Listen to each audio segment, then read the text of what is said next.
Why it is difficult? Do you think that is easy?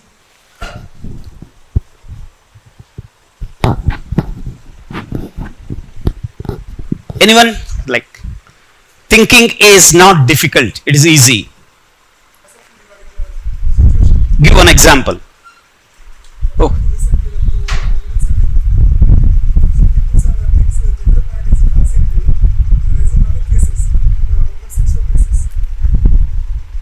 Mali chappan, one more time, please repeat. Manipur issue. Some people's are cars, gender parity is causing the raising of the sexual harassments.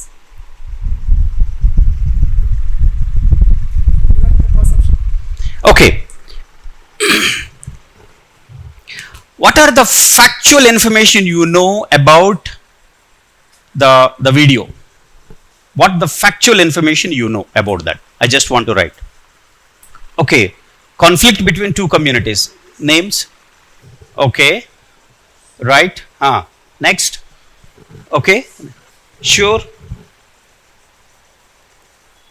Okay. Yeah. Geographical conditions, hills and plain area, hilly and plain area. Okay. Migration issue. Huh? Migration. Okay. They hinder the development of other communities. Hmm? Hinder the development of other community. Because of One community. hinder the development of other community. Oh, just a minute. Oh my God, these are very sweeping statements. Okay. One community hindered the development of other community. Okay. Communities considering, sir, they are entering, they are migrated peoples. If they are entering into the ST's reservation, they hinder the developments. Now, who are the migrant people?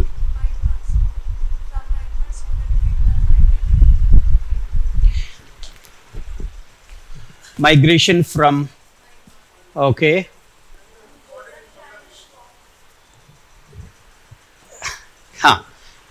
No. Migration from Myanmar people, how many? ఈ fan off చేయగలరా please? Help me. How many? Who are they?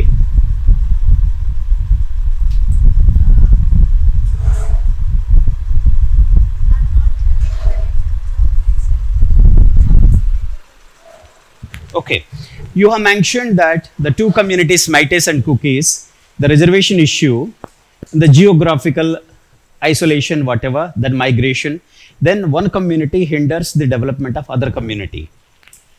In these two, whatever I have written here, how many are factual information, how many are FAS, CTS, facts, and how many are the opinions? These two, sure. Okay, what is the factual information, what is the opinion? Fact is say that it is provable, right? You say that fact is provable. Okay, any other definition? Any other? Give one example. Why a fact is universally accepted? Give one example. Okay, sun rises in the east is universally accepted. Fair enough. A fact is provable, universal. Fact is a government authentication. No, sun rises in the east, which government authenticates it? You authenticate, I authenticate, right? A Japanese authenticates and a Eskimo authenticates. That's why it is universal. Okay, any other? Fan తగ్గించండి అది please. Any other characteristic of a fact? Which is? Sure. Every question has an answer. No. Fact is a fact. Fact is not a question. Fact is a fact. It's not a question, it's not an answer.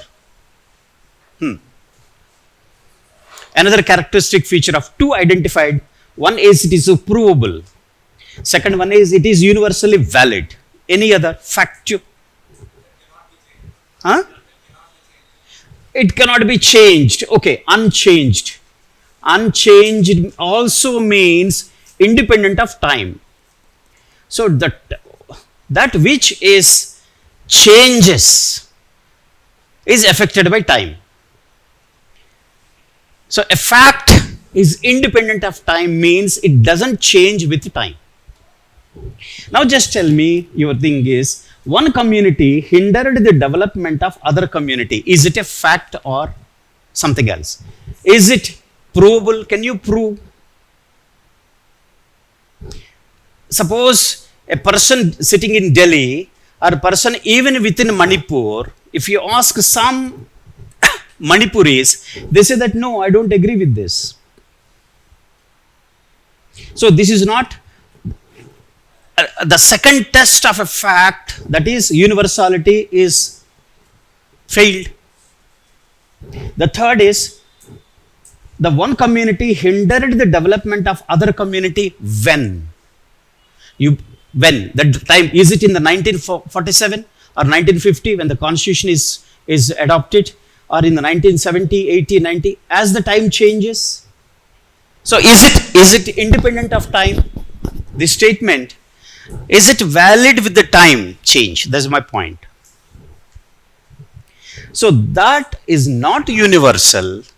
That changes with the time. That changes with individual, the person, is opinion. So you have in your view, in your point of view, you say that this is right. But in her opinion, in my point of view, I may not agree with your opinion. I cannot disagree with you on first point. There are two communities. Is it a fact or opinion? Sure? Are you sure? Is it a fact or opinion? Huh? Three communities. Nagas also. Okay. Meiteis, Cookies and Nagas. So broadly, roughly. So he is factually correct when he mentioned that there is a competition conflict between two communities is a fact, because which is provable. Because why it is provable? These communities came onto the road, started fighting with each other because of the High Court order dated 27th March 2023. So, what is the another factual information which I expect from you? I expected from you why these two communities suddenly started fighting with each other. Why? Because of the High Court order dated 27th March 2023. Is it a fact or opinion? Why it is a fact? So it is verifiable. It is independent of the person. That's why it is universal. This fact remains valid. It's independent of time. It won't change with the time. The date remains. The judgment copy given by Justice Muralidharan is a factual information. It's not opinion. It's not opinion. But what is the opinion in the judgment? The trouble comes only related to, there will not be any conflict across the human civilization as long as we speak about only the facts. Only the facts. Why thinking is so difficult? Why thinking is so difficult? Because we are impatient, we are immature in collecting collecting factual information on our own. What we do, we go by the expert opinions. We go by the newspaper articles, that is opinion. We go by social media postings, opinion. The only factual information was that the video of the parading the two cookie women naked on video publicly, it happened in the month of somewhere May, which is a factually undisputed factual information, only that much. After that, what you started, based on this, the reservation issue is another factual information provided. Once we say that is the reservation, it is about the reservation, that is not fully of the factual information unless you bring more factual information. Is like till 1949, the Maites were STs. In the year 1949, when King Manipur has signed the agreement to join the Union of India, then the government of India recognized only the hill-based tribes, leaving behind the plains-based, the then existing tribes Métis. Manipur has two geographically, one is the plains, second one is the hills. The Kukis and Nagas, for that matter in Andhra Pradesh, Adivasis, for that matter in Telangana, Adilabad, Karimnagar, the Gondis, Murias tribes are basically the hill tribes. The Chenchu tribes of Andhra Pradesh lives on the Nilagiri hills. Now, what is your view now? Now, this says that the plains tribes, the plains are occupied by the Métis because the plains are fertile. There is a irrigation. It's very easy to construct the houses. It's difficult to construct houses on the hilltops. It's very expensive. That's why the tribal houses are nearly thatched roofs with the local available material. They will not have the RCC like this on the hilltops. It's difficult and expensive.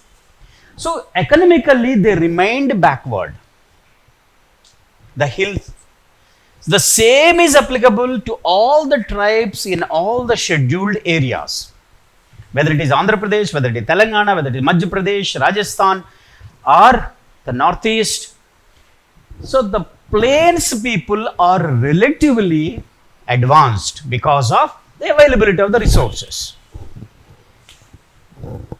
Now, till 1949, the Métis were treated as scheduled tribes by the British. After they become a part of Indian Union, they lost the ST status. ST status extended only to the hill tribes of Manipur, like hill tribes of Assam, hill tribes of. So there is a pattern, the policy decision taken by the then government of India in 1949, that whatever may be the British categorization, but for us, whoever the plains people, their economic advancement is better than the hill tribes. So that's why the Métis were taken out from ST's list and Kukis and Nagas were continued because they are in the hill. So does the case here. Now I want to place a question before you. In the year 2017, Andhra Pradesh Assembly passed a resolution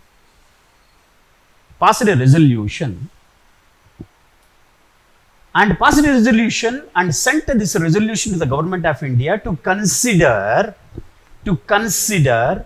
enclosure of Boya, Valmiki,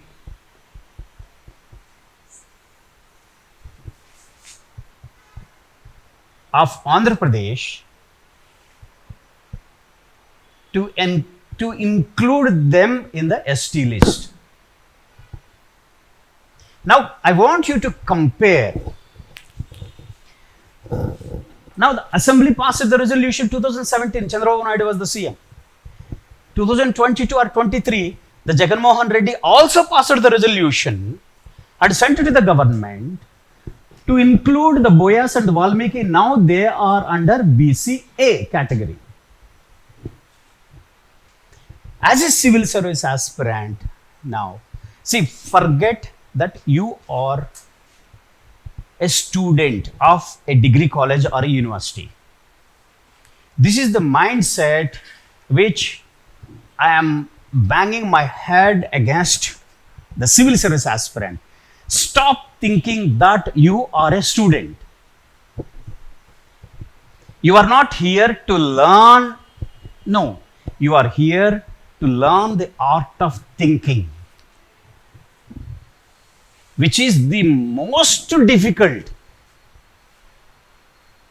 because neither your degree college, nor your engineering or medical college, nor your university never taught you how to think. They dumped you with information, right? That information is reproduced in the examination. You scored 90%, 100 out of 100. How many of you scored 90 plus in 11th and 12th? To become an IAS officer, madam, I require only 51%. I don't need 90%. I just want 51% to become an IAS officer, all India topper. Can you assure me that? Are you ready for it? I believe you are ready because you are here. You are mentally ready to pursue in that line. That's why you are here. Otherwise, you won't be here. You will be somewhere in the university pursuing your PG or specialization. Because you are here, I believe in the heart of hearts that you want to be a civil servant. If you want to be a civil servant, first requirement is stop thinking like a university student. It won't help you. You start thinking like a civil servant from now onwards. The first requirement of a civil servant is what happened. It says that what happened. You say that what happened.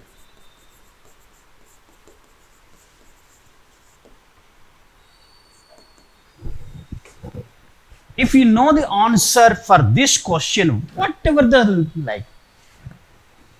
I can assure you, you look for only the factual information, not opinions. This is the most difficult thing for a civil servant aspirant.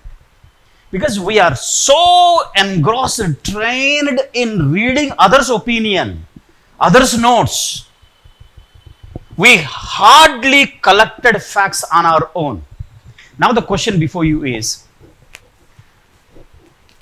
the Andhra Pradesh government has passed a resolution on the floor of the assembly requesting to extend the ST status to the Boyas and the Valmikis. What is the repercussion happened immediately?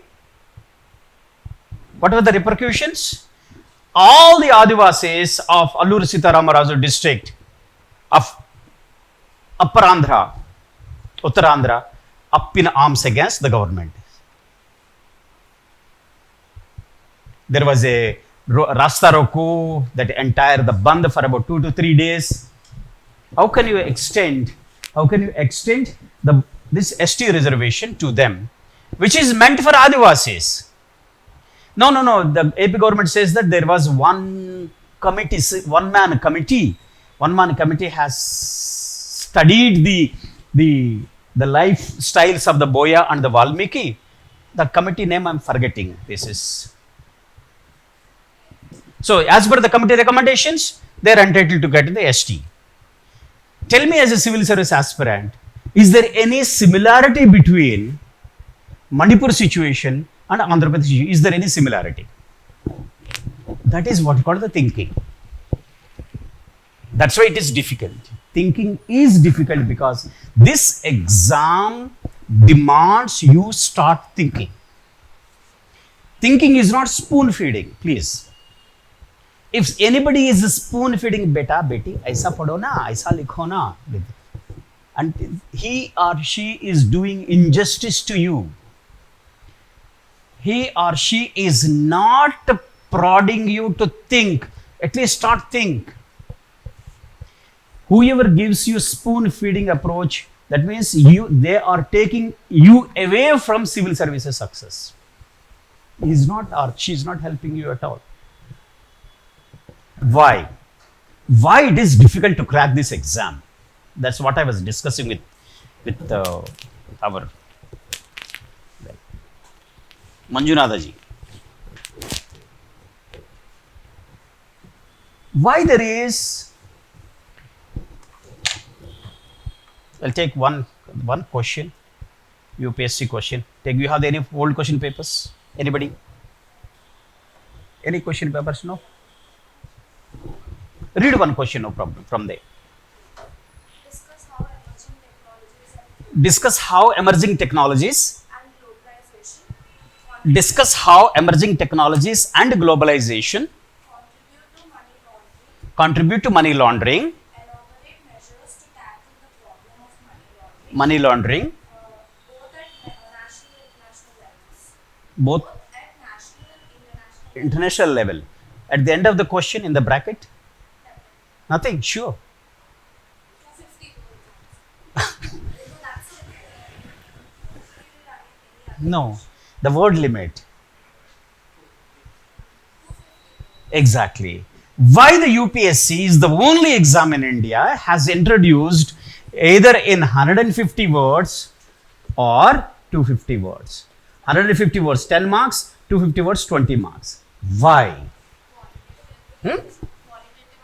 What is the qualitative answer, madam? You are tell me what is the qualitative answer. Give me one example. Rather than just expanding the same topic. What is the qualitative exam answer?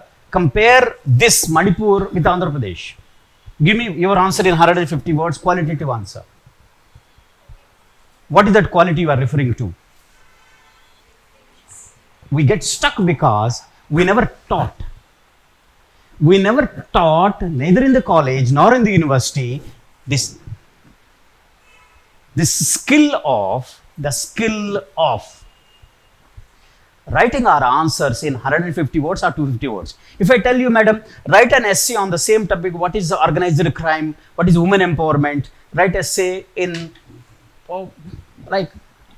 in your own words, you will write almost 10, 20, 30 pages with additional sheets. That's what we trained. Our answer writing is basically, there is no word limit. The moment a word limit is there, you will not get the 90% of the marks. I can guarantee you. Because our professors, our lecturers, they say that, oh, bundle, yes. 1 page, 1 mark, 99 pages, 99 marks. Once you are trained up to almost the age of 23, 24 in that method of studying, this never cultivated in us. No one asked us to think, but UPSC suddenly says that, can you think? What is the thinking UPSC is asking? The best method UPSC has introduced is the word limit. That's where 95% of the students, they ignore the word limit. I can guarantee you. You never bothered about the word limit while preparing for a topic. From now onwards, if it is for the civil services preparation, your first requirement is the word limit. Whatever may be the topic. Take the topic example of, if it is a civil service interview, you say that, do you think that you are from Andhra Pradesh? Oh, suddenly Andhra Pradesh government has introduced this boyar, this community, there is an uproar by the Adivasis against this. What is your view on this? How you compare this with the Manipur? UPSC expects you to think, which is not cultivated in you, in me. Absolutely. I am also passed the same exam, same university. I got 80% in graduation, 80% in post-graduation. Ratta. That's it. I also don't know. Only once I started preparing for this exam, once this word limit is there, I said that how do I write in 150 words about intergenerational gap in sociology, my optional. There is an entire book on the intergenerational gap, one book published by a sociologist. And UPSC asking for 10 marks in 150 words. Arey yaar. That is what I said, the thinking is difficult because we are never trained. We never trained. And we are not ready now, even now. What you are aiming is more and more information, more and more cyclostyle or internet, Google. Tell me, all are studying the same NCERT books. Are there any other books for civil services? Across India, 5 to 6 lakh civil service aspirants, they start with the NCERT books. Is there any other book available? Yes, ma'am. Yes or no? Correct. And India Yearbook, published with the Government of India publication, India Yearbook. Correct. How many institutions are there? Roughly, best institutions, coaching center, around 100 in entire India. So majority of the students pass out from the same faculty, same NCERT textbooks, same, Government of India publication books, the same coaching centers, the same faculty. What makes the difference between that 1,000 who figured and others? What is the difference? The difference is nothing but whoever has stick to this by cultivating the habit of sticking to the word limit. How do I limit my preparation to the only words? What are the words here referring to? Which I take the example of today's editorial. Okay. Soft copy is the editorial. Okay, come here please, help me. I want you to read the editorial. The question is, we are all in the habit of reading. Please come and help me. Read out the editorials, yes. Read our editorials in. Right, okay, thank you. Now, thank you. We go through this editorial, which is roughly around 1500 words. Every editorial, roughly around 1400 to 1500 words. Okay. Now, after 2.5 months of widespread and continuing violence in Manipur, which included a conflagration in the early May, Prime Minister Narendra Modi finally broke his silence after 2 images of the tribal women being paraded naked in Thoubal district on May 4th once again showed. Okay, just note down please, help me. I'm just mentioning May 4th, 2023. Once again showed up the heinous nature of the conflict in the state. But Mr. Modi is yet to acknowledge the causes and consequences of the conflict that is threatening to spiral out of control. Okay, I wish I could make. Now it says that, but Mr. Modi yet to acknowledge the causes and consequences of the conflict. That is one. The second is what the editorial has mentioned. Consequence of the conflict that is threatening to spiral out of control. This is the second one. He says that the PM has to acknowledge the causes and consequences of the conflict. That is one statement. Second is spiral out of control. The Supreme Court of India's suo motu cognizance of the sexual assault scene in the video and issuance of ultimatums to both the union and the state governments to bring the perpetrators to book or step aside and let the judiciary take action are a stinging indictment of their failure in restoring normalcy in Manipur. Okay. After outrage expressed by members of the parliament and political representatives cutting across party lines, Mr. Modi, who has maintained a conspicuous and unexplained silence on the raging violence in Manipur, weighed in on the crime and promised punishment of the guilty.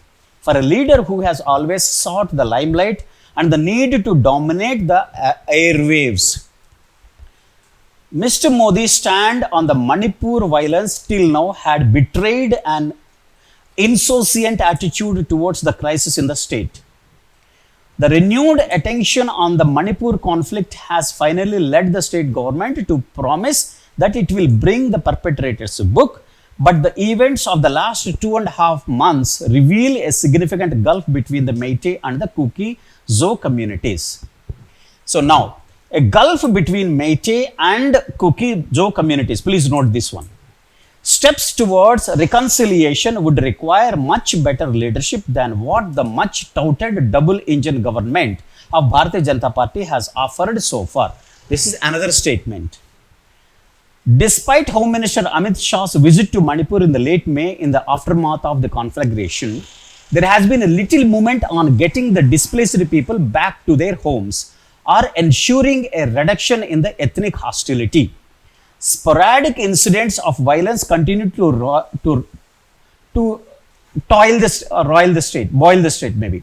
Manipur Chief Minister N. Biren Singh's policies and utterances have shown that he is unable to rise above identitarian politics. The Kuki community sees him as a part of the problem. The BJP too is divided on ethnic lines. If the sequence of events leading up to this situation and festering ethnic hostility are anything to go by, it should be clear that Mr. Singh's continuation as the Chief Minister is untenable. This is one more statement. Mr. Singh's continuation is untenable. But the BJP seems loath to antagonize Meitei majoritarian whose support allows Mr. Singh to retain power.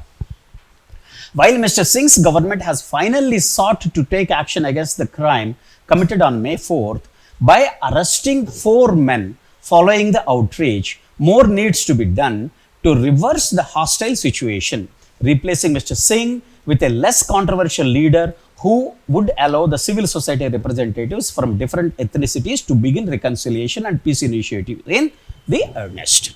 Okay, this is the editorial. My first question. In this editorial, how many are factual information? Whatever you consider as a factual information, any factual information has to satisfy 3 things, which is independent of the time, which is universal, the second is a provable.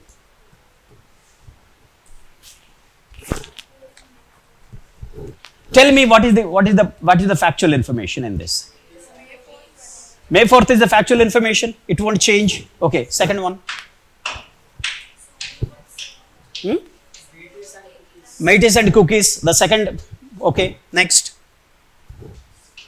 Next. Modi is yet to acknowledge the causes and consequences. Okay, whose statement is this? Editors. Is it a fact or opinion? It's an opinion expressed by the editor. There is nothing wrong in that. That is a freedom of expression. You have the freedom of expression to criticize, to offer your opinion. Absolutely nothing wrong in that. As long as I am a civil service aspirant, if I acknowledge that as the opinion of the editor, that is sufficient. That is what I call the thinking. So this clear distinction. Okay, any other, please? Any other? Supreme Court judgment. Okay. So this is silent about the Supreme Court orders. He did not mention on which date, in which case the Supreme Court has passed the order. Orally, Supreme Court has cautioned the government, you take the action, otherwise we will take the action. It is the opinion of the Supreme Court. It's not a factual information. The moment they bring it onto the record as an order, like 27th March 2023, Justice Muralidharan's order is a factual information. Because the order stands till it is set aside by the higher court. Otherwise, it's a factual, it won't change with the time. It's universally valid. So here, the Supreme Court cautioning the central government, state government to amend, is it an opinion or a factual information? It is the opinion of the judiciary. Absolutely no problem. Next. Is there any? Now, Better leadership with, okay. Now, the steps towards reconciliation would require much better leadership than what the much touted double engine government of the Bharatiya Janata Party has offered so far. Is it a fact or a opinion? You are claiming that the double engine, that is the opinion of the editor. He is exercising his freedom of expression, which is acknowledged.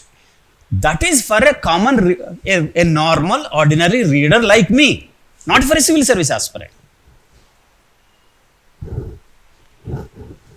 Despite Home Minister Amit Shah's visit to Manipur in the late May, in the aftermath of the conflagration, there has been a little movement on the getting the displaced people back to their homes. How many people displaced? So this editor has not done the homework. My point is, how many people displaced? Nearly 40,000 people got displaced. From which community they got displaced? Both Meiteis got displaced and Kukit got displaced.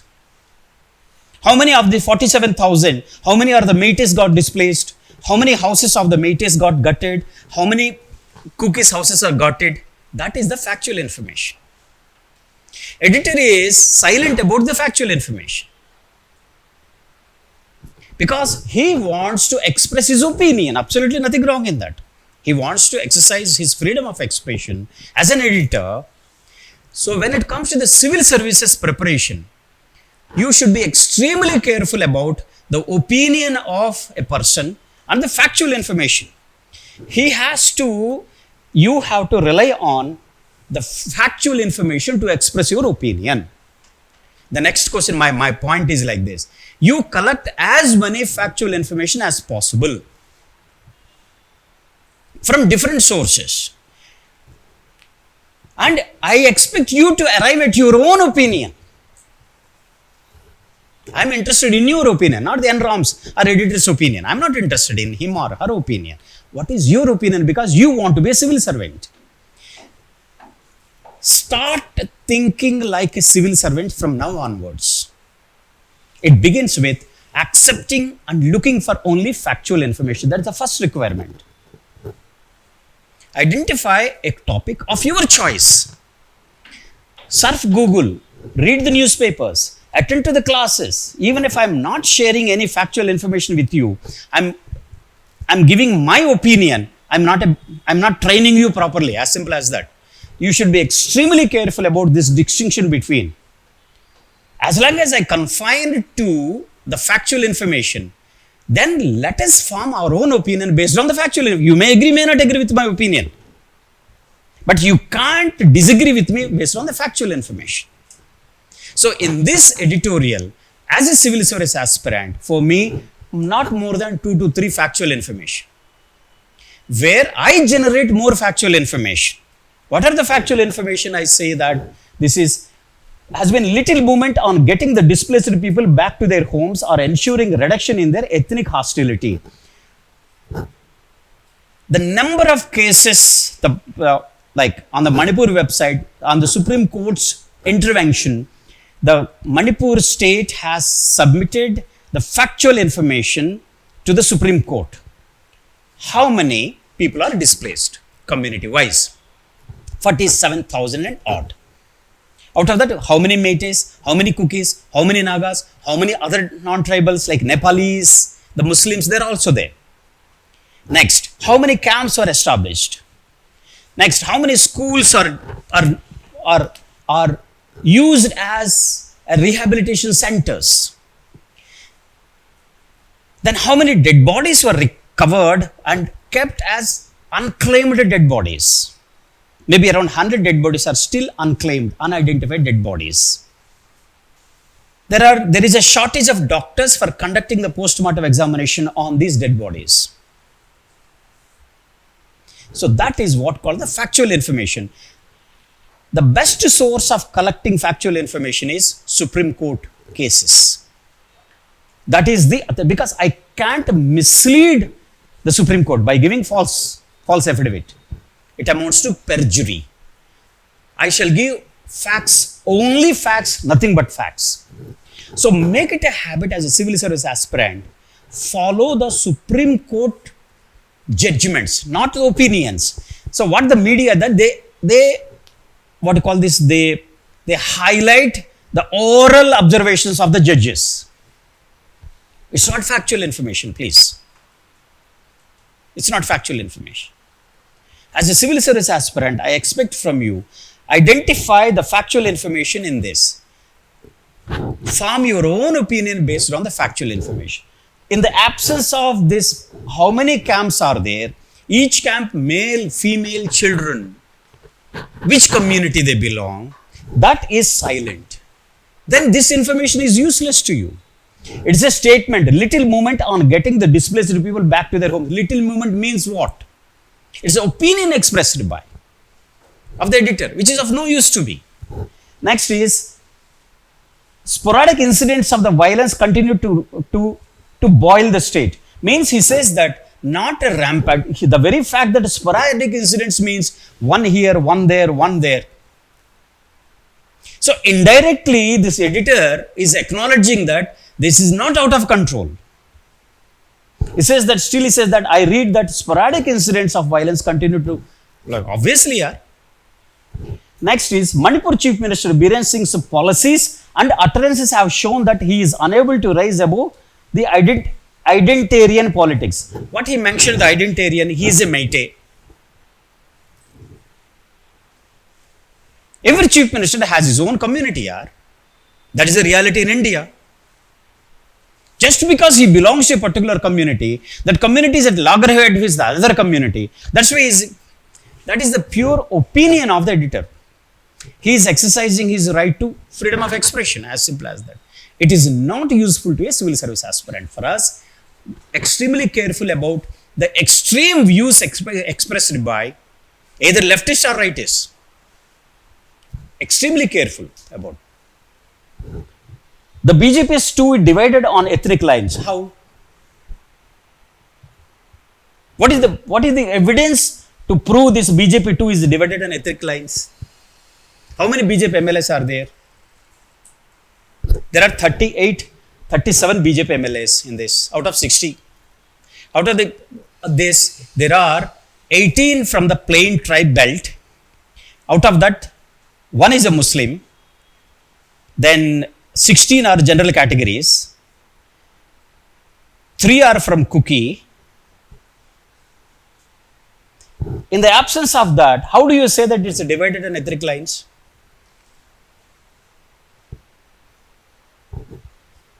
What is the basis for you? What are the factual information available with you to arrive at this inference? This is the inference.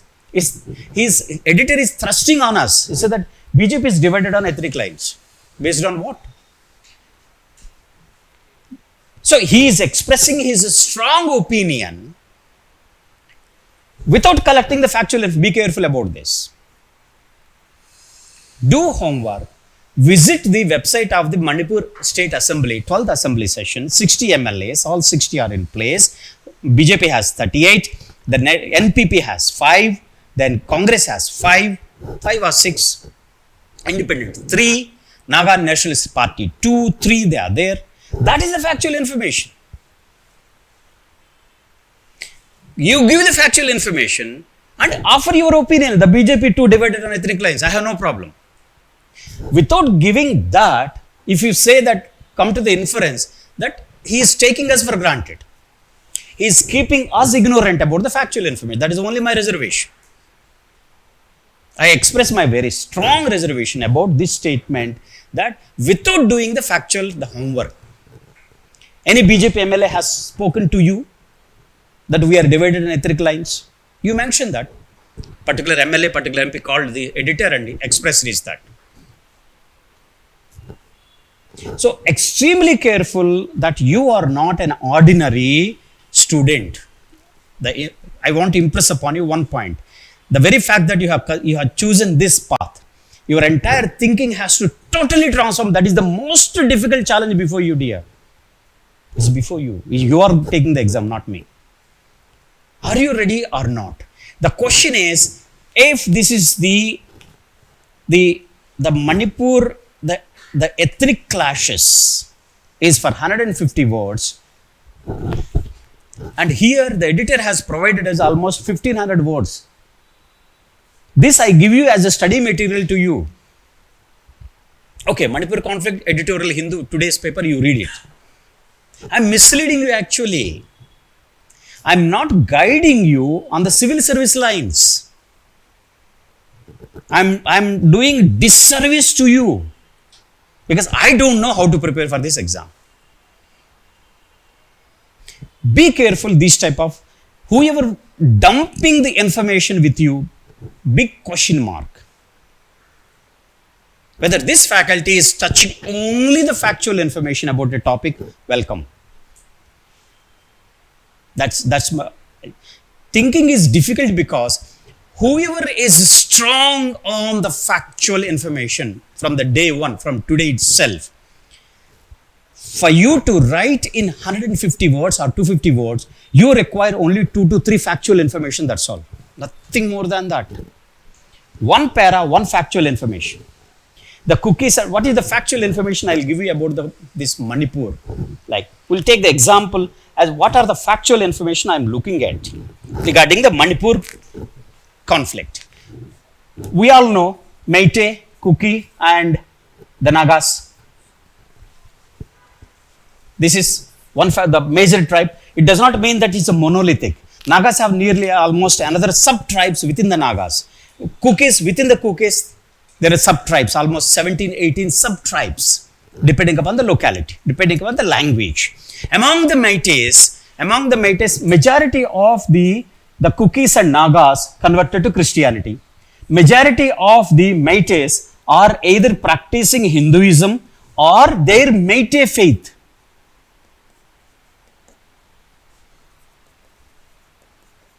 Or some converted to Christianity. Coming to the population census, the Manipur population is roughly around 3 million. Out of that, nearly 60% are Meiteis. T-E-A-I. Meitei, 60%. The Kukis, roughly around 20%. Maybe that. Roughly 20% Kukis and another 16% are Nagas. The others, other tribes, Nepalis, Muslims and others out of this. So the major composition is this. Is another factual information. Next factual information, till 1949, during the British regime, the Meiteis were also treated as hill tribes.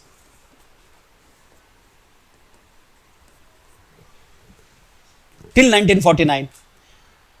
Once the government of India, it is merged with the Union of India, the government of India has issued the notification recognizing only,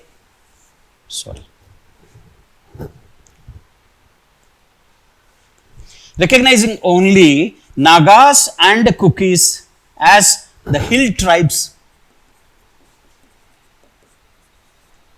and delisted the Meiteis from the hill tribes because they are the plains people.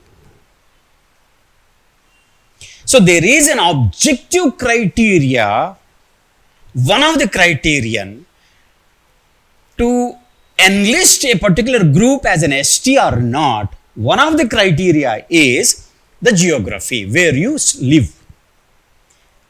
If you are on the hilltop, your economic, like very expensive, and your lifestyle is very, very difficult lifestyle. You will not have the fertile lands. You will not have the drinking water, the electricity connection. It's all difficult terrain. So already economically poor, educationally poor, extend the same thing. When it comes to the plains people, you have the electricity, you have the road connectivity, you have drinking water facility, you have municipal sanitation system, you have hospitals nearby. So you are economically well off. So logically, based on that objective criteria, the government of India has delisted Meiteis from ST community. Okay? Only these two and their the tribes. Now, the Meitei civil society, they keep on representing to the government of India. By all means you represent. Absolutely no problem. No problem. Even I can ask for the ST status. What is there in it? What is there in it? Anybody can ask. So they keep on representing to the government of India through various. So till 20113. During this year, the government of India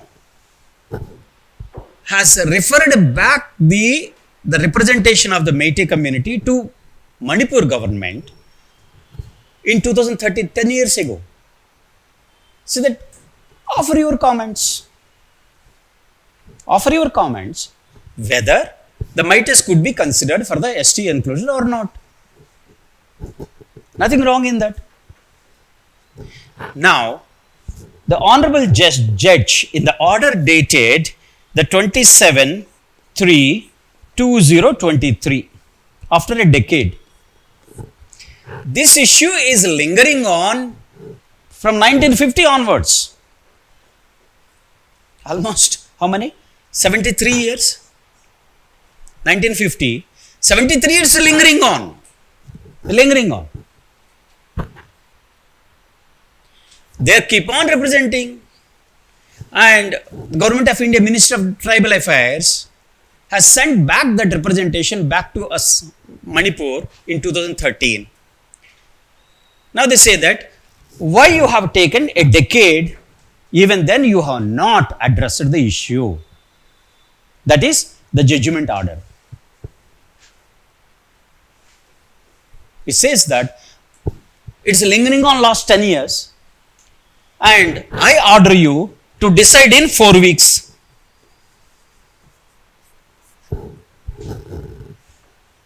Is it like one individual is jailed, is in the jail, when it comes his bail petition, or one fellow disappeared.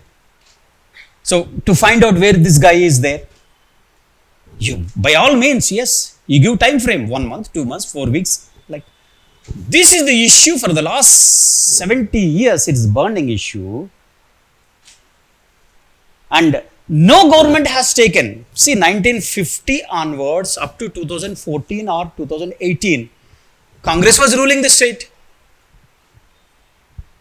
Ruling the state, right?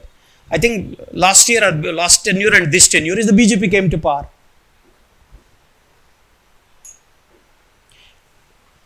The issue is, as a civil service aspirant, I visit this judgment copy.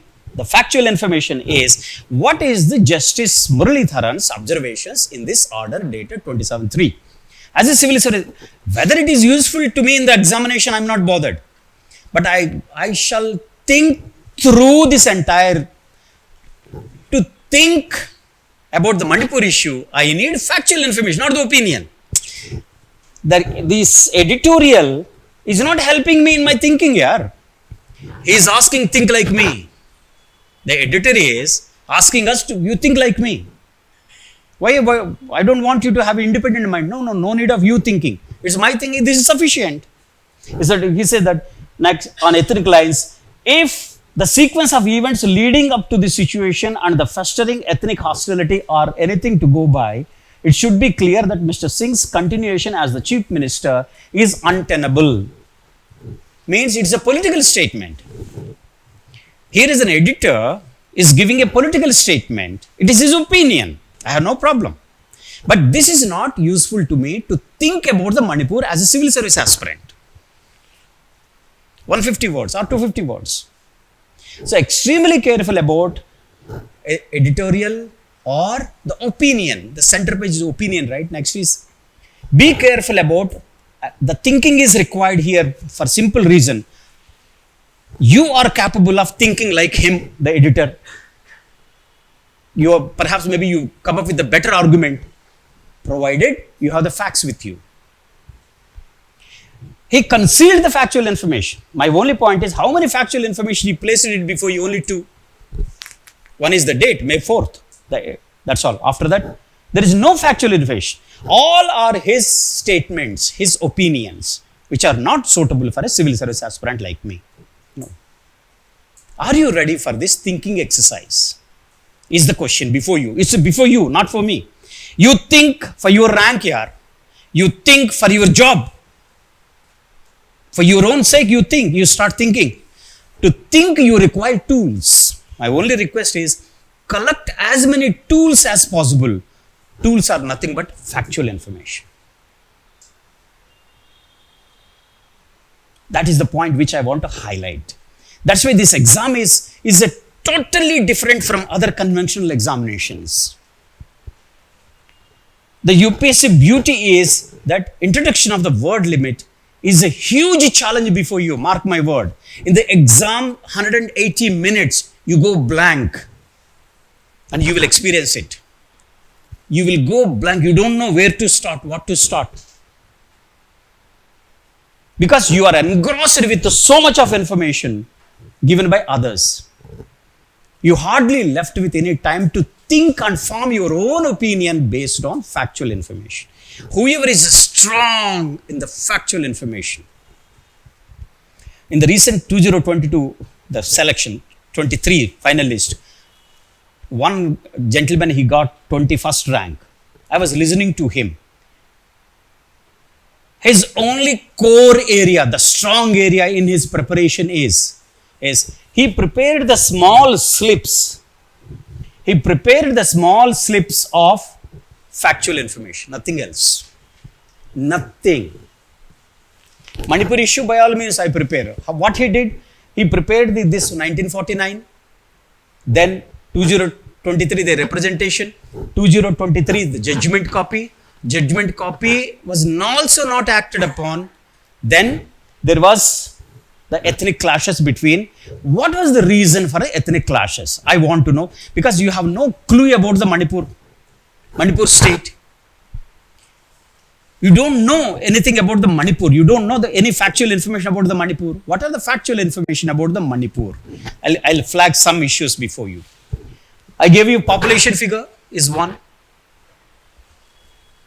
The tribes information, number 2. Number 3 is what are the sources of employment? The education. Nearly the literacy rate is 70%. There. Highly literate society. This one. If you look at the number of Olympic medalists qualified, there are 2 things. Medal winners and qualified. Olympic qualified. Manipur state, there were 19 Olympic medal qualifiers. No other state in India has so many qualifiers and 5 medal winners. Means what? There is a tremendous positive energy in the youth, Manipur youth. This is the inference I draw. This is my opinion. See, you and I agree that 19 Olympic qualifiers and 5 medal winners. Mary Kom is from Manipur. Kom is a Kuki tribe, the title. These are the factual information which are verifiable, which are universal, which are independent of the time.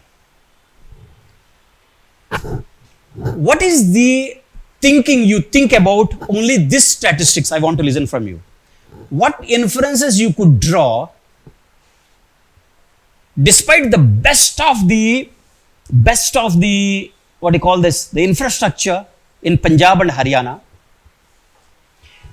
The least developed state is Manipur.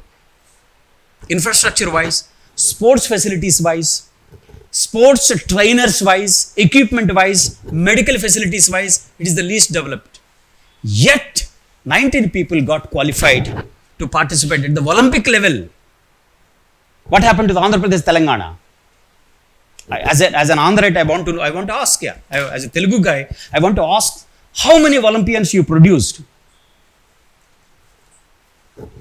Mary Kom, with her, she's the mother of 3 children. You know that? Mother of 3 children. She was the DSP. Now she may be SP. She's a Rajya Sabha member now.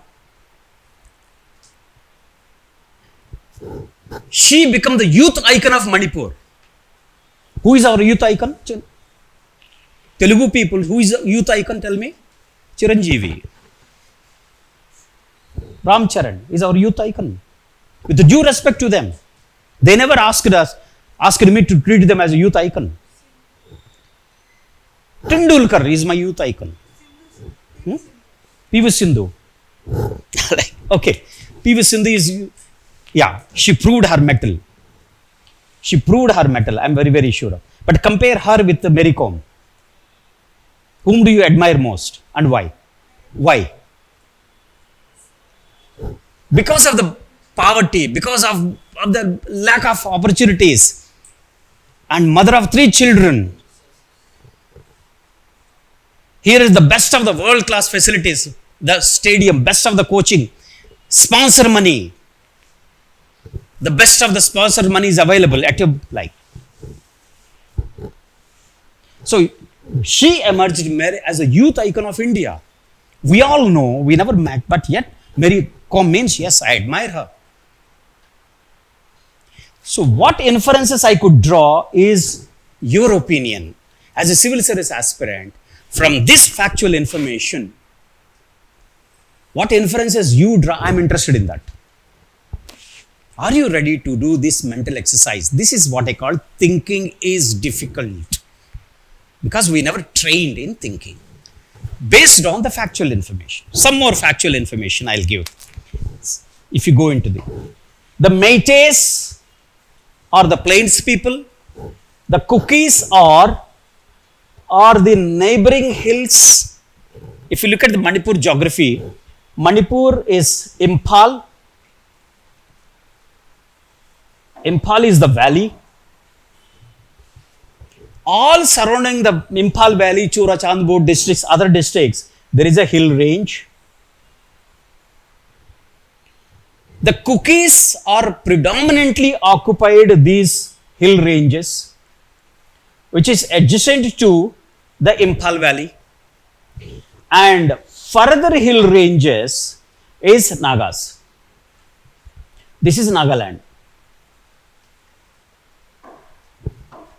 These districts are Ukrul district and Senapati districts. 2 districts are predominantly Thankul Nagas are from this.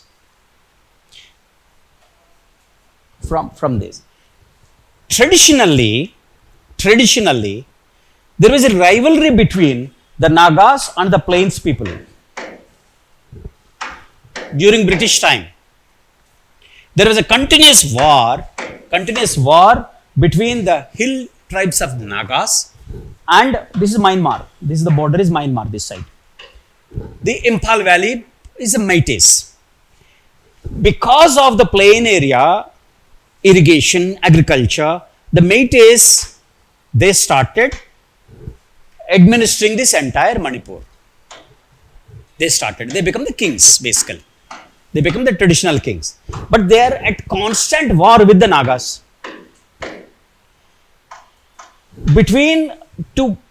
To protect the Imphal valley from the attacks by the Naga group, the Britishers, they brought Cookies from Chin Hills region of Myanmar to occupy this central portion. It's like a buffer. Now Manipur kings, the kingdom is safe now from the attacks. Because they are the migrants and they are friendly with Métis, most of these Cookies are recruited as army with the Manipur, the kings.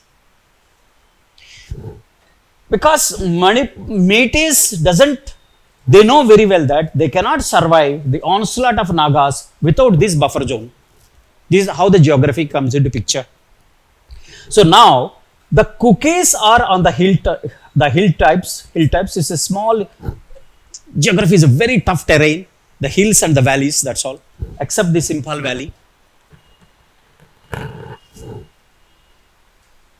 Till 1949, even till 2023, even 2023, till the judgment came out, there is an absolutely friendly relationship between Cookies and Métis. There is absolutely no problem. No problem at all. Because they encouraged, the Métis encouraged the Cookies to settle there. They recruited them. They gave the jobs. That is the history, the historical factual information. Now, what happened? Coming to employment opportunities in Manipur. What are the sources of employment? What are the sources of employment? Where do you, are you doing a job? No. Okay, you want a job. Where do you look for the job? Okay, number one is private or government or your own self-employment. Any job, being livelihood, there are only three sources. Even Manipur also, there are three sources of employment. One employment is the government. The second employment is the private. Third one is the self-employment. Yes. Is there any other source of employment? Not doing anything is also employment, right? Sit at home and do nothing is also. The erstwhile Raja families do the same thing.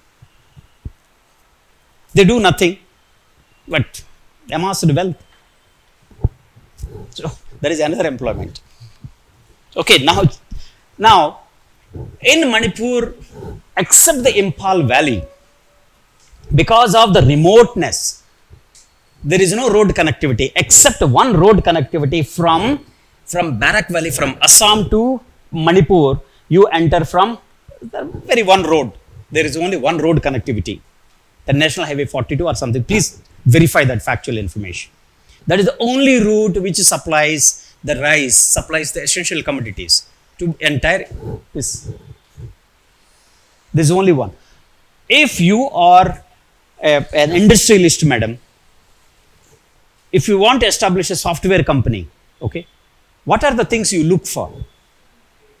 Software company, you want to establish one software company. What are the things you require? You require building first. You require trained manpower, correct?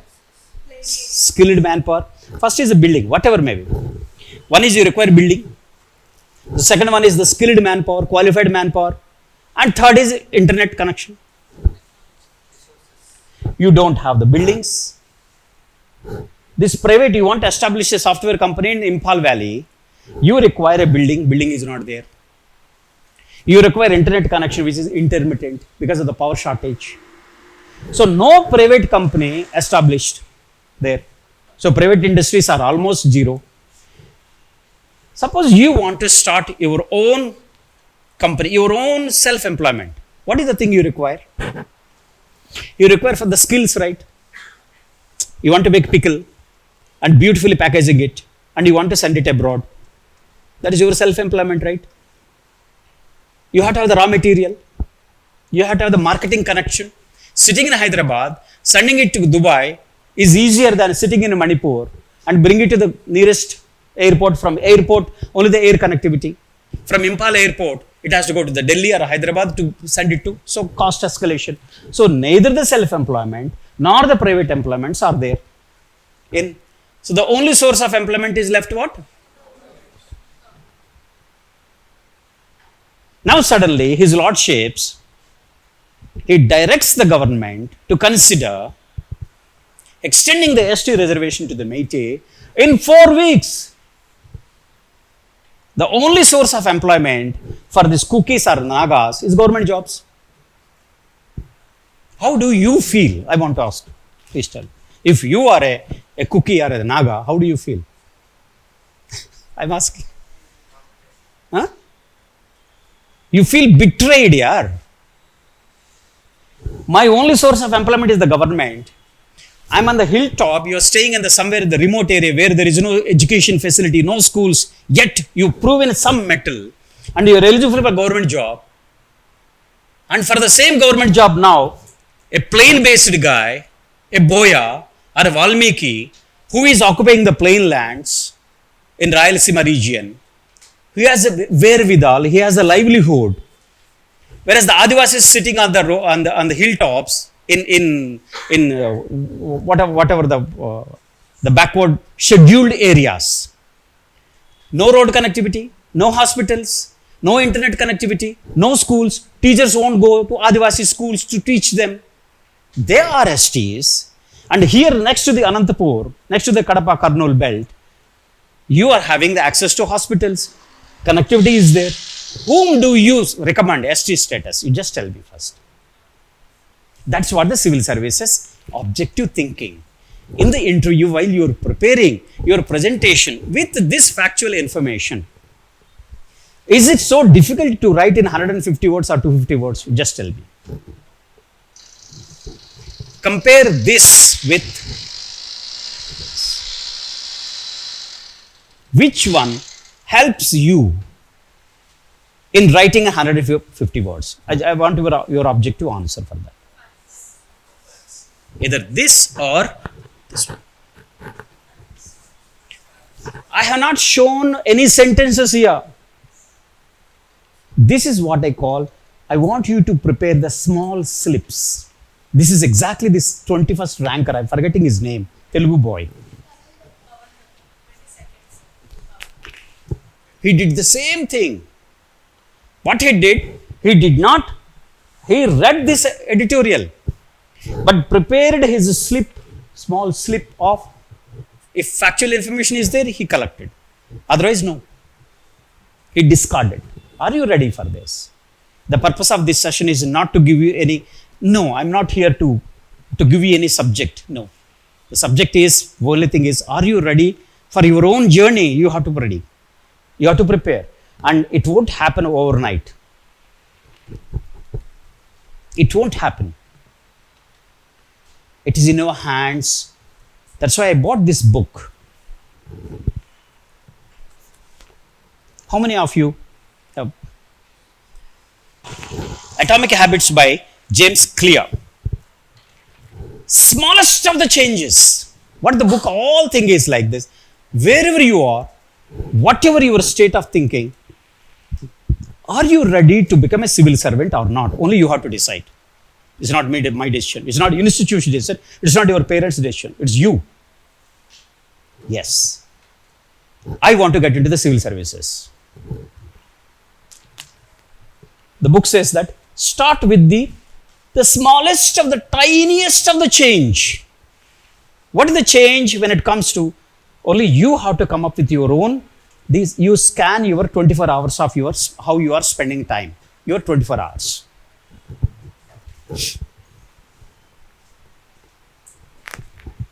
Your 24 hours is,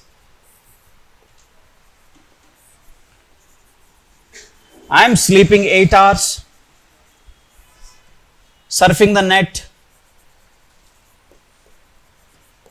3 hours, I never calculated, studying,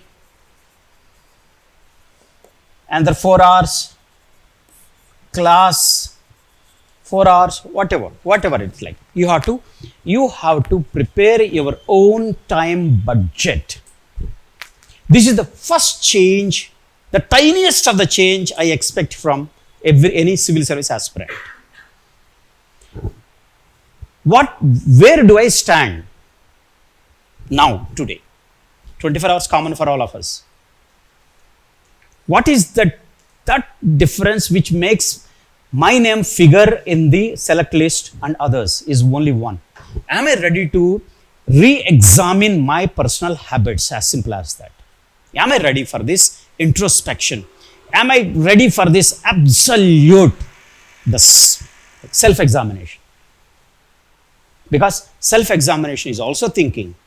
You have to be very brutally honest with yourself. If you ask me my preparation, first attempt and second attempt. First attempt I went up to interview, I didn't get any rank.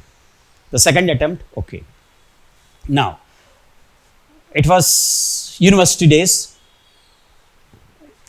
My day begins at 5 a.m. That is every day. Not even one I missed.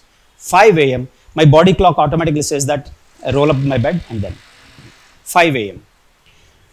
After this, I did yoga for about 30 minutes every day without, even if it is nothing means I sit in silence. That is, sit with myself. Half an hour. By exactly 6 a.m., get up, freshen up. By 6:30, went to the hostel, have my breakfast, 6:30, exactly. 6:30 breakfast, and by 7 exactly a.m., I was in front of the library, university library. exactly 7 a.m. in front of the library. Lawns, benches. Preparation for exam begins at exactly 7 a.m. Let what may come. The university library opens at 9 a.m. I'm the first guy to enter along with the chowkidar. University, we open. That's not for one day. Every day for about 3 years. For about 1,000 days. 1,000 days. 9 a.m. to exactly 1300 hours. There is only one bench, one table where that is reserved for me. That's it. I used to sit there only, exactly that, continuous. 1 o'clock to 1400 hours is my lunch break. I went back to the mess, have lunch and come back. 2 o'clock. 2 to again 7 p.m. is again preparation. What I prepared, I'll tell you again. Preparation is not reading. Okay, 7 p.m. Then exactly 8 p.m. my dinner time. Exactly 9 p.m. sleep. Good night. There is absolutely no change in my cycle. In my cycle, never I deviated. Not even once. I don't know how I cultivated this habit. After getting into the service, in the police academy, the first whistle comes at exactly 5 a.m. Before the whistle, I get up, actually. Last night, I slept at exactly 9 p.m. After 9 p.m., I cannot, no. My mobile is switched off 9 p.m. even till date. Even last night also. A habit is so ingrained in me. My body, after 9 p.m., if it is extended means I lose my attention span. Sorry, I leave everything and go to sleep. But exactly at 5 a.m. morning, 5 a.m. get up, do my whatever the fitness, even till morning, today morning also. So what is requested from the civil service aspirant is that revisit your 24 hours. Make a routine. This is one routine hourly. The second routine which helped me tremendously in my exam preparation is, I don't know whether any coaching institute has helped me or on my own I don't know how this Francis Bacon's, that my guidance is 150 words, 250 words. That was the 92 mains exam. I took the 92 mains exam. Till date, the same pattern. Means the UPSC has mastered the art of keeping you under twin stressors. I call that as a twin stressors. The time is 180 minutes. Correct? Second stressor is word limit. Is either 150 or 250 words. You have to sit in the mains exam 180 minutes to experience the stress. Sweating, 20 questions. 20 questions, 180 by 20 questions is roughly around how much? 20 questions means around 9 minutes. In the 9 minutes, to get 150 words, you shiver. Don't know what to write. You read Manipur. My God, you listen to the parliament debates. You listen to the politicians' debates on Manipur and opinions, the lectures. My God, 150 words, 9 minutes. You just don't know where to start. This twin stressors is the time-tested method of UPSC testing your thinking ability. Your ability to collect factual information. Whoever is strong on collecting factual information is facts and nothing but facts on each and every topic. Mark my word. Every topic will not have more than 3 or 4 factual information. I stand by this. Even after you getting into the service, you call me and tell me that every factual information, any topic you choose, 3 or 4 factual information only, if it is 150 words or 250 words. If it is essay, it's a different matter. General essay, 1100 words, 1200 words is different matter. You may be having 10, 15 factual information. You are expected to quote the committee's recommendations, Supreme Court findings, constitutional provisions, because that is 125 marks. This is for 10 marks, 150 words. It will not be more than 3 or 4 factual information. Are you ready to identify these 3 or 4 factual information on the topics which you choose this topic? It's up to you. That is thinking. That takes you to the rank. Not the material, not the textbooks. The second, which has helped me tremendously, the first is the routine, the cycle. It's a brutal adherence to my routine. I never attended to any of my social gatherings.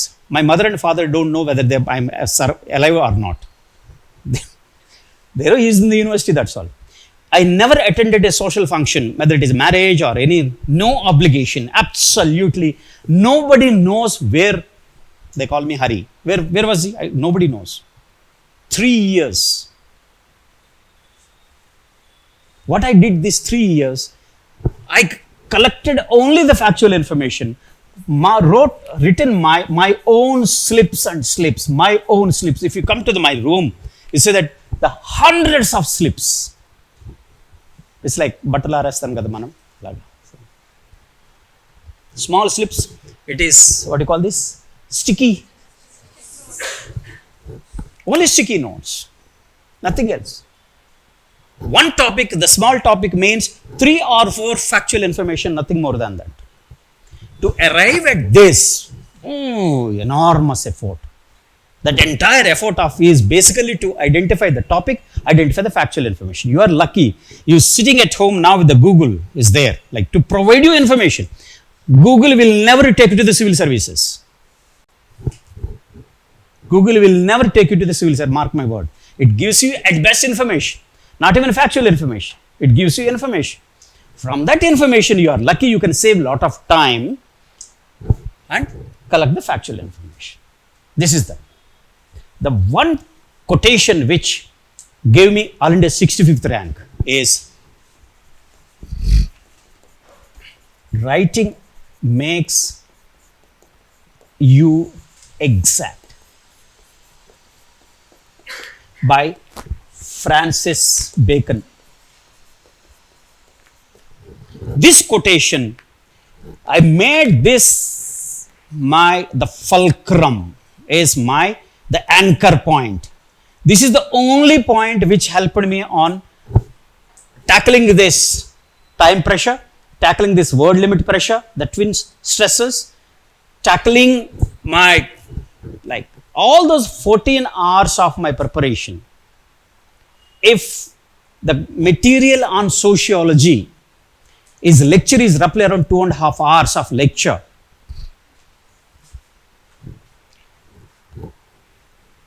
in that, how many definitions are there? Sociology, whatever the lecture you have taken, how many sociological terms are there?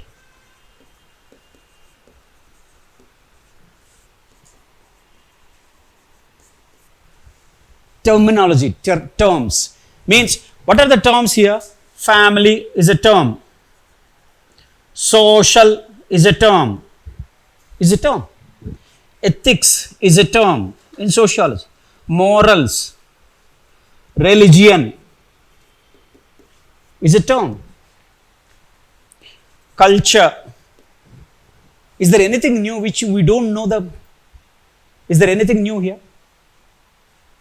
What is the sociological definition of the word culture? We use the word culture repeatedly, yes. Intertribal feud. Say that what is a tribe? There are the phrase used is intertribal rivalry. And that what is what is a tribe? Is a word. What is the sociological meaning of the word tribe? Whatever I know is not the sociological meaning of the word tribe. Tell me what is a tribe, ma'am? What you heard the word tribes many times, right? What is the sociological definition of the word tribe? What is the sociological definition of the culture, the word culture? What is the sociological definition of the family? two or more individuals, heterozygous sexual individuals, for procreation purpose, having a consanguineous relationship, living under the same roof, cooking from the same kitchen is called a family. It is the sociological. A culture is that complex whole which includes morals, beliefs, systems, and practices passed on from generation to generation is called culture. It's not what I know the definition of the culture, that is general studies. While I am preparing for the sociology, the definition has to be a sociological definition, not a general studies definition. That takes the effort.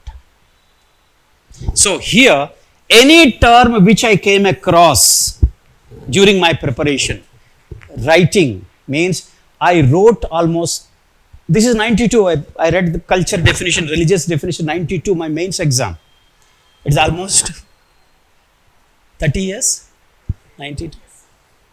Verbatim the definition, you go to the E.B. Taylor's definition of culture, same definition. It won't change. Because writing. Any word which I read from this editorial, I take. If I am a civil service aspirant,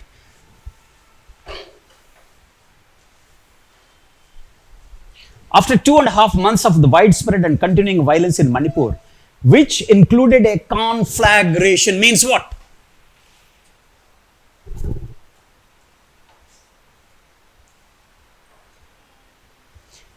I expect you, as a civil service aspirant, know the exact meaning of the word conflagration. That's what this is. Writing makes me exact. Whoever has the habit of writing your whatever you want to, the slips, your answers become exact in 150 or 250 words. There is no other way.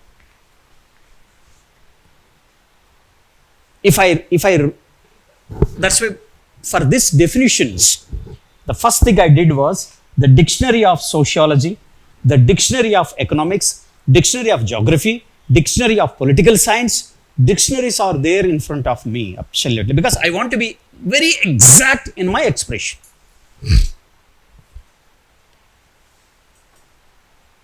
We presume, we believe that we know the definition. It won't help us. You write down. Whatever you believe now, write down. Take one word of your choice and write what does it mean. Your pen won't go. It won't go. It will not move. Mark my word. You test yourself. Conflagration, right? What is the meaning of the word conflagration? In 10 lines, in 5 lines. This approach tremendously helped me in my preparation, in my presentation in the examination. Exactness. This exactness comes only with the two things. One is, I have as many factual information as possible. This is thumb rule 1. Thumb rule 2 is, I write and write and write and write.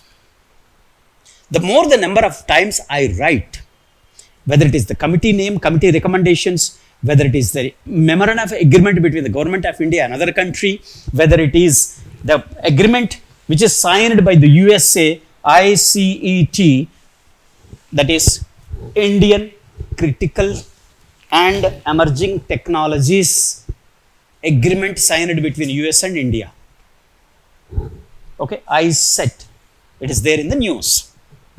If I am preparing for the civil service examination, my approach to this topic is like this. As an example, I am not here to spoon feed you. Whatever I write here, I validate with an example. I leave it to you. See, you are the leader. If you're not taking the leadership of your own life, I can't help. I can only show you the path which I treaded. It's up to you you come up with your own path, absolutely. You are free. You are free to have your own method. This is my method of preparing for this exam. Okay, now, Indo-US recent agreement, Indian Critical and Emerging Technologies Agreement. If I am a civil service aspirant, okay, Indian. India means Indo-centric, means Indian-centric. This is critical technology. Second one, emerging technologies. What is a critical technology? I write it. My next question is, while preparing for this, I will not go what are the terms and conditions between US and India. Pradhan Mantri went there, the state guest, he was declared as the state protocol, state guest, and all those jing bang in the news. I am not interested in that. We look like Indo-US relationship, there are a lot of umpty number of videos are available on the YouTube. Pradhan Mantri addressing the joint session, he is the third time in the history of the America, like, I'm not interested in that. That won't help me. My only point is, if I am a civil service aspirant preparing for this exam, what is a critical technology? And examples. You please give 5 critical technologies. That's it. 1, 2, 3, 4, 5, that's all.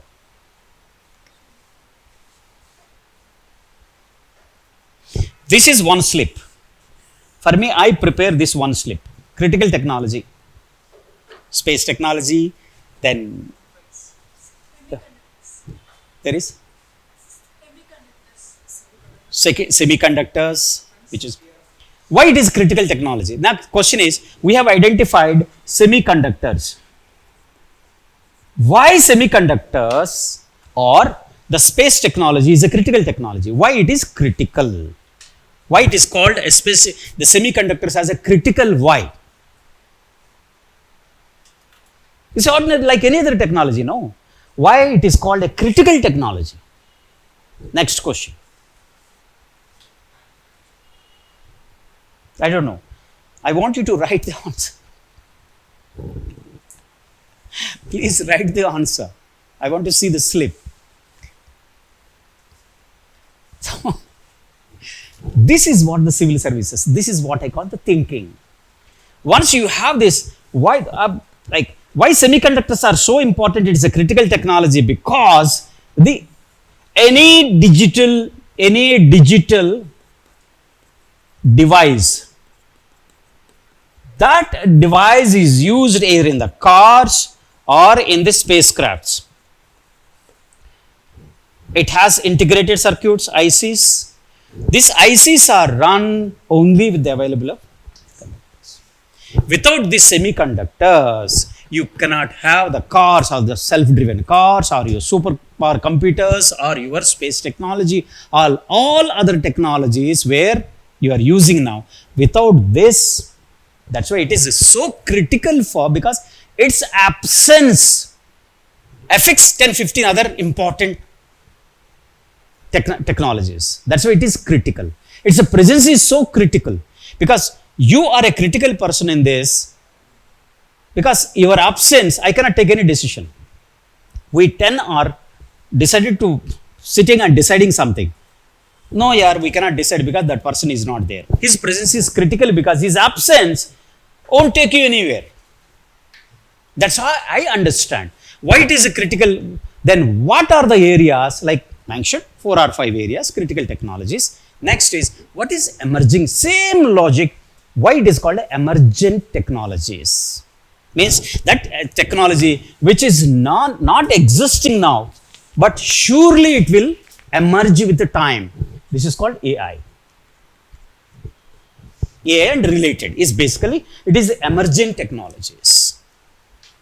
So once this is different, and with example, what I am doing now, I am referring to a dictionary. What I did is the dictionary definition of the term, instead of reading the editorial about the significance of the I-set. Okay. Now, as a civil service aspirant, this is one aspect of this right. one aspect of my preparation in about 150 words. It's so easy to now. If I know the definition of the critical technology, if I know the definition of examples of emerging technologies, how they were denied to India. That's the first point. Now question is here, this is 2023 development, right? Correct. In the year 2010 and 11, there is Indo-US 1, 2, 3 nuclear deal. Yes. This is also one deal. This is agreement. How this is different from this? That is the civil service. I expect you as a civil servant, how this is different from this. Is there any difference or is it similar? This nuclear deal is exclusively for transfer of nuclear technology to India for peaceful purposes. That is the first difference. Here, the nuclear technology is not a part of ISET. That's the one difference. First difference. Second difference, it's an agreement between the India and the US. It's a normal, any other commercial agreement. It's a business deal. It's basically a business deal. For that, this agreement need not go to the, what you call this, it need not go to the Congress. Otherwise, now, this agreement need not go to the Congress in the US. But this deal was ratified by the American Congress as well as by Indian Parliament. So fundamental difference between this and this is, one is no nuclear here, it's only nuclear. There is no emerging or the critical technology here except the nuclear technology. This one in this deal. This deal other than nuclear technologies. This deal has passed by the Congress as well as by Parliament. Whereas this neither passed by the Parliament, no need to go to the Parliament in India, not to the Congress in US. Second critical difference between these two. The third critical difference between these two is, like here, because it is the nuclear deal, the transfer of nuclear technology. Will you be able to see this one? Amma, is it visible? Sure. I'm feeling guilty here, like. Because this is related to the supply of the nuclear technology, there are two international agencies which controls and regulates the transfer of nuclear technology. One is IAEA, International Atomic Energy Agency, IAEA. They come and inspect our nuclear facilities. Now, this deal has to be ratified by IAEA. Also, this deal has to be ratified by nuclear supply groups, NSG. There is no such reference to here. When it comes to the ISET, there is no need refer to IAEA or NSG because nuclear is not a part of the critical technology transfer. As a civil service aspirant, this is the depth I expect from each one of you on each topic provided. You have a rigorous routine, ready to break your habit of having leisurely getting up at my own pace, what to study. Okay, let me surf the net sometime. Chit chat, hi, how are you? Dude? Chit chat. Then let us see. You are far from the rank. You are far from the rank. It's a brutal exam. It's the toughest exam. Not the subjects or syllabus is the toughest. The toughest is basically the 150 words and 180 minutes.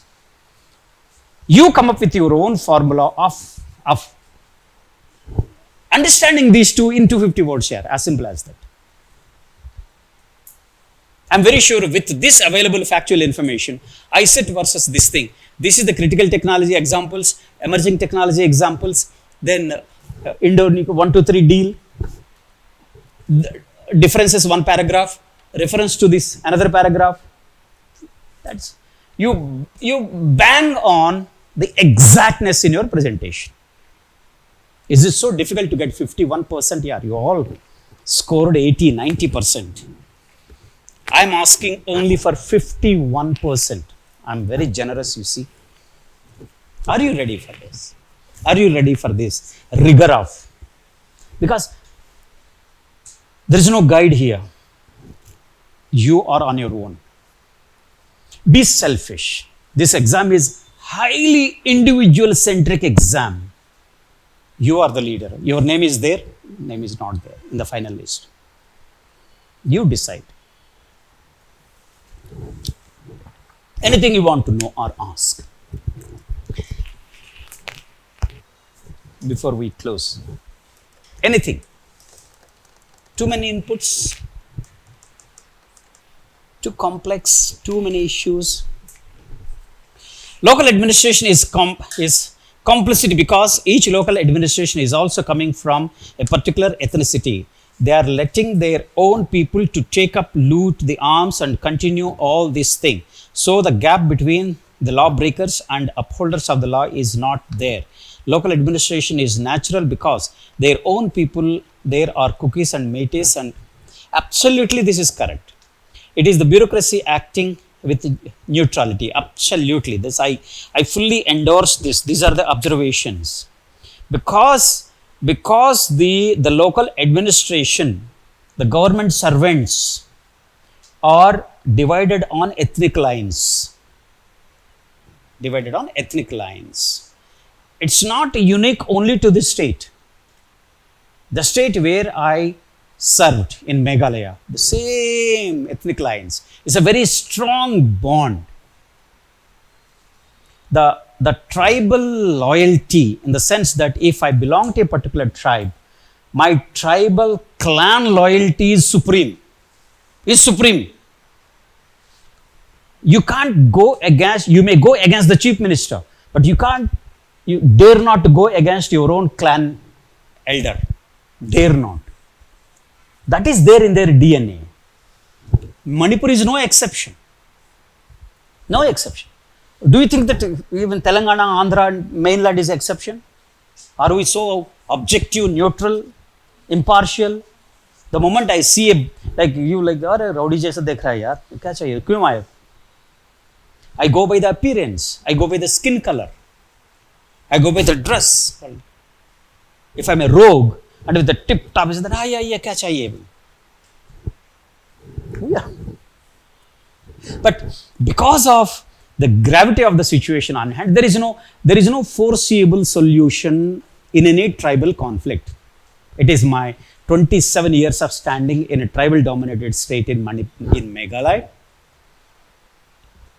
As long as the tribe's economic interest is not hurt. Here, what is the economic interest? Government jobs. My bread and butter. You want to take it away from me? Where will I go? Not only there, in Andhra Pradesh, I started, after Manipur, I started comparing this Boya and Valmiki in Andhra Pradesh. And why suddenly these two governments, successive governments, they are harping on for extending this benefit when Adivasis and the hill tribes are. You ensure the teachers and doctors' presence in their Adivasis. You are not bothered them. You never constructed the road that side. You never ensured the electricity or ambulance availability to the pregnant women. You are not bothered there because the Adivasis are numerically small number, no. Small number. Their vote doesn't count. Whereas here the large chunk, no. Like, oh, I could see the political game there. What you are doing? You are pitching Adivasis against the innocent Boyas, and both are innocent. Both are innocent. Same exactly happened in Mighty and Cookies. They are so friendly for the last 70, 80, 100 years almost. 100 years. There was no clash. Whatever, the major clashes. Small skirmishes, individual level. As a community, there was never. Because one dependent on the other. Suddenly on 23 March, in 4 weeks, your lordship expects that you decide. You send the recommendation. Hey, yaar, you are hurting the economic prospects of almost almost 40% of the of the population of the state, the only source of employment is the government. Invariably, the bureaucracy also divided on ethnic lines because they are recruited from the same tribe here. By suddenly becoming an IPS officer or an IAS officer from the local, you won't become a saint overnight. It won't happen. It won't transform like that. No. But can you control? Can you? Even among these police also, there are neutral, absolutely neutral. Second is, as an IAS or IPS officer, how can handle the above situation or the problem? This is a wonderful question.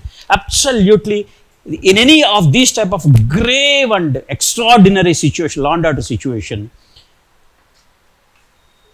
your past record as an IAS or IPS officer is known to everybody. I'm Dagulbaji fellow, I'm a corrupt fellow, I know I take money, I favor the political party, I favor this tribe. The moment they see me trying to teach them, they will shoot at me because they know they're waiting for an opportunity. I did so much of injustice to others as an IAS officer. During the conflict, if I'm the district collector, first jala dega, they will burn my house first thing. This fellow is against our tribe because they know nothing remains secret. They know your in and out. If as an IAS IPS officer, if you are absolutely neutral, if you help the most deserving, the poorest of the poor, irrespective of the political affiliation, irrespective of the caste affiliation, irrespective of the tribal affiliation, you are welcome. You are welcome. I'll take the one simplest of example. One Mr. Sampath Kumar is a 1997 batch IAS officer. Is an outstanding officer. There was a shootout where 13 school children were shot dead by police in the police firing. So, like the district was on flames. Absolutely, the entire districts, the entire region, 5 districts region, was sealed off from any politician to enter. In Meghalaya it happened. You cannot enter. Even the chief minister out. If you enter, see what happens. Dare not to enter this area. CM of the state.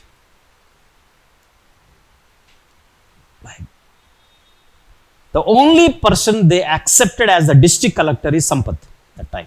He was the only person. Okay, SP transferred out, collector transferred out, officers are transferred out. They ran away basically. Nobody wants to go there. Only they accepted Sampath. Telugu guy. He's the only accept. They say that if Sampath comes, we'll accept him as the collector. Then he arranged the peace meetings, he arranged, because he is absolutely neutral. Entire Meghalaya knows about Sampath. How neutral, how independent, how impartial this gentleman was. It's not one time. It is the day he joined in 1998 as the subdivisional magistrate. Now he is the principal secretary, health and family welfare. Even now, till date, Sampath is a demigod for the local tribals. If there is any problem, the government prefers to send Sampath. I want you to become another Sampath. So we'll take recap. You have to revisit the daily schedule. Start with the simplest of the change. Simplest of the change. Set a routine. That's my first request. The routine shall be adhered to, let what may come. I'll not change. I'll not budge from my routine. It's up to you. You are judging yourself. There won't be any guy who's sitting, kiya nahi kiya, uthaya nahi uthaya. No, don't expect your mom and dad to help you. Absolutely no. No. The second, make it a habit of having the dictionary next to you. If any economy, polity, whatever the subject you are going through, please mark the word and refer the dictionary immediately. Make a note of it. Third is write and write and write. You read about the topic in the, it takes around 10 minutes to read for me. Then I will do research into, what are the research, writing. So, what is the composition of this MLA 60s? How many are BJP MLAs? How many Congress MLAs? What are they? To which jati they belong? That is a factual information. That helps me That's what I did. To understand this concept, conflict of the Manipur, almost last 10 days I was doing the same work. What I expect you to do here, as simple as that. I expect you to do the same thing. I read the entire judgment copy. I read the history of the Metis and the cookies, British time. For me, one topic. For you, it's 1,000 topics. I don't expect these things from you. But if you have a good guy as your guide, ask for only these factual information, 4 or 5 points. Sir, for me, exam is important. For me, scoring the marks is important. Rank is important for me. For that, I need factual information. Maximum number of factual information.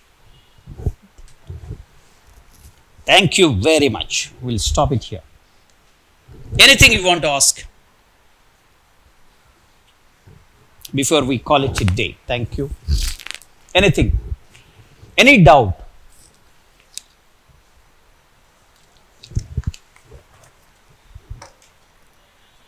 This is the only exam which has the longest duration, 1 full year. You take CAT exam, it's 45 days. After that, IIM MBA. 1 year. Full 1 year exam. So you have to have the 365 days of in front of you, prepared by you, adhered to, operationalized by you, and you alone. You are responsible. You are responsible for this. Thank you.